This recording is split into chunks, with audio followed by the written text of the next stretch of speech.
తెలంగాణ రాష్ట్రంలో ఉన్నాం. 2014 కంటే ముందు ఆంధ్రప్రదేశ్ రాష్ట్రంలో ఉన్నాం. తెలంగాణ రాష్ట్రం అవతరించడానికి కూడా ఒక ముఖ్యమైనటువంటి భూమిక ఎవరిది అనేటువంటి ప్రశ్న వేసుకుంటే ఖచ్చితంగా విద్యార్థులు అనేటువంటి కూడా చెప్పుకోవచ్చు. 1969లో సెపరేట్ తెలంగాణ యాజిటేషన్లో అప్పుడు కూడా విద్యార్థుల భూమికనే ఉన్నది. మొన్న జరిగినటువంటి ఆందోళనలో ప్రత్యేక రాష్ట్రం కొరకు జరిగినటువంటి ఆందోళన విద్యార్థులు ముందు బాగానే ఉన్నారు. ప్రజా ఆందోళనగా మారినటువంటిది ఒక వాస్తవాన్ని మనం చూస్తాం. అంటే ఒక రకంగా ఈనాడే తెలంగాణ రాష్ట్రం అవుతున్నదో ఈ తెలంగాణ రాష్ట్రం రావటానికి ఒక ముఖ్యమైనటువంటి పాత్ర పోషించినటువంటి సమూహం సమాజంలో ఏదైనా ఉన్నదా అంటే విద్యార్థి సమూహం ఉన్నది అనేటువంటి విషయాన్ని కూడా మనం ఈ సందర్భంగా జ్ఞాపకం చేసుకోవాల్సినటువంటి అవసరం. అందుకోసమే కాంగ్రెస్ ఒక సందర్భం మనం ఐక్యం అవుతున్నాం. ఒక సందర్భం విద్యార్థి ఉద్యమాలు వెలుగుతున్నటువంటి ఒక 10 సంవత్సరాల కాలాన్ని మనం చూస్తున్నాం. మరోవైపు ఇంకో సందర్భం ఉంది. ఆ సందర్భం ఏంటంటే, ఆ నేపథ్యం ఏంటంటే, ప్రగతిశీల విద్యార్థులుగా మనం ఏ విషయాలు మాట్లాడుకున్నా కూడా సందర్భం లేకుండా, సందర్భంలో చూడకుండా విషయాన్ని అప్పుడప్పుడు అనుకుంటాను ఇంగ్లీష్లో అవుట్ ఆఫ్ కాంటెక్స్ట్ మాట్లాడుతున్నాయండి.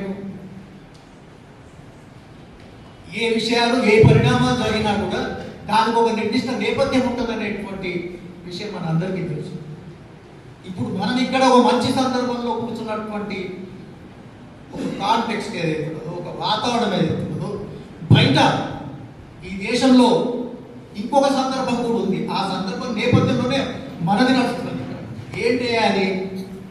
అదేంటి అంటే పెద్ద ఎత్తున దేశంలో పాలక వర్గాలు ఏవైతే ఉన్నాయో, అధికారంలో ఉన్నటువంటి బీజేపీ ఆర్ఎస్ఎస్ ఏదైతే ఉన్నదో ఈ 10 సంవత్సరాల కాలంగా అనేక రూపాల్లో దాడులు చేస్తున్నటువంటి విషయం, ప్రజల హక్కుల్ని హరించేటువంటి ఒక ప్రక్రియని మనం చూస్తున్నాం. మీరు బహుశా దీనికి ఒక అంతర్జాతీయ సన్నివేశాన్ని కూడా ఒక నిమిషం మనం దృష్టిలో పెట్టుకోగలిగితే, బహుశా ఆంధ్రజ్యోతి పత్రిక వాళ్ళు చాలామంది చదివించవచ్చు. ఆంధ్రజ్యోతి పత్రికలో ఒక చిన్న రైటప్ వచ్చింది.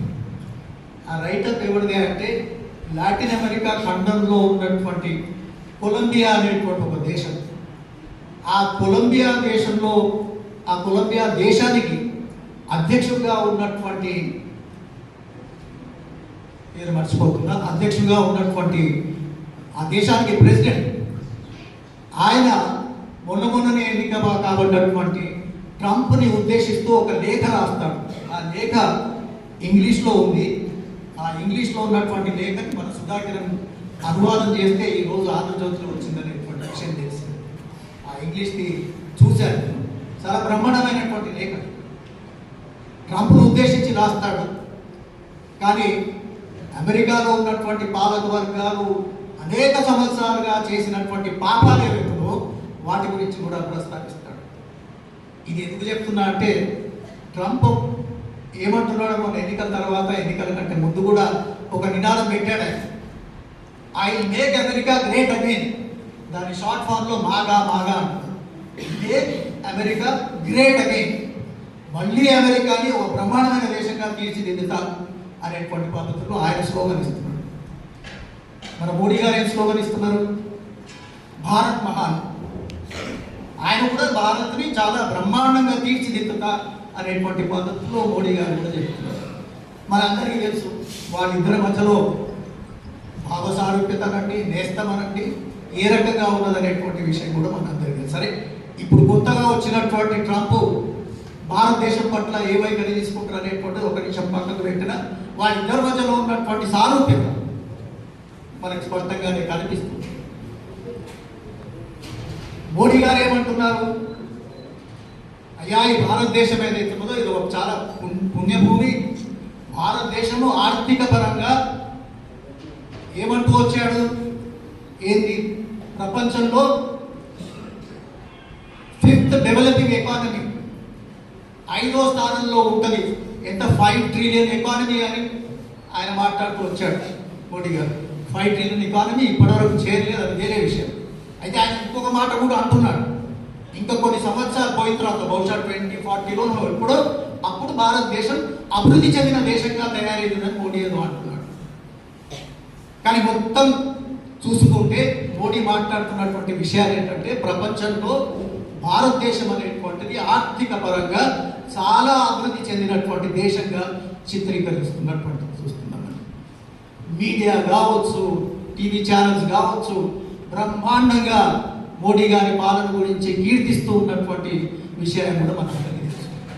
అందుకోసం ఒక పేరే పెట్టారు, మోదీ మీడియా అని మాట్లాడుకుంటారు చాలా మంది. నిజంగానే భారతదేశం యొక్క ఆర్థిక వ్యవస్థ ఆ రకంగా పురోగమిస్తున్నదా, ఆ రకంగా అభివృద్ధి చెందుతున్నదా అంటే ఒక విషయాన్ని చూస్తే నిజంగానే గ్రాస్ డొమెస్టిక్ ప్రోడక్ట్ ఏదైతే అంటామో జీడిపిలో నిజంగానే వృద్ధి రేటు పెరిగిండొచ్చు. కానీ ఒక లెక్క ఏం చెప్తున్నదంటే ఇప్పటికీ భారతదేశంలో ఉన్న జనాభాలో 29% ప్రజలు పవర్టీ లైన్ కిందనే ఉన్నారనేటువంటి విషయం కూడా చెప్తున్నారు. దీనికి లంకిగా ఒకసారి చూస్తే మనము ఆర్థిక అభివృద్ధి ఎట్లా జరిగింది అనేటువంటి ప్రశ్న వేసుకుంటే అది వాస్తవమా కాదా అనేటువంటిది ఒకసారి పరిశీలిస్తే ఈనాడు భారతదేశం గ్లోబల్ ఇండిసెస్ అంటారే ప్రపంచ సూచికల్లో, హంగర్ సూచికలో, ఆకలి సూచికల్లో ఏ ర్యాంక్ ఉన్నది అని అంటే 105 ర్యాంకు. 127 దేశాల్లో మన దేశం యొక్క ర్యాంకు 105 ర్యాంక్ అట. ఎక్కడ అభివృద్ధి చెందింది? మరి వృద్ధి రేటు పెరిగింది కరెక్టే, జాతీయ ఆదాయం పెరిగిండొచ్చు కరెక్టే, కానీ ఆదాయం ఎక్కడ పోతున్నది? కింది వరకు పర్కలేట్ అవుతున్నదా? ఖమ్మం టౌన్లో ఉన్నటువంటి బస్తీల్లో ఉన్నటువంటి పేద ప్రజలకు ఆ ఆదాయం కింద పర్కలేట్ అవుతున్నదా?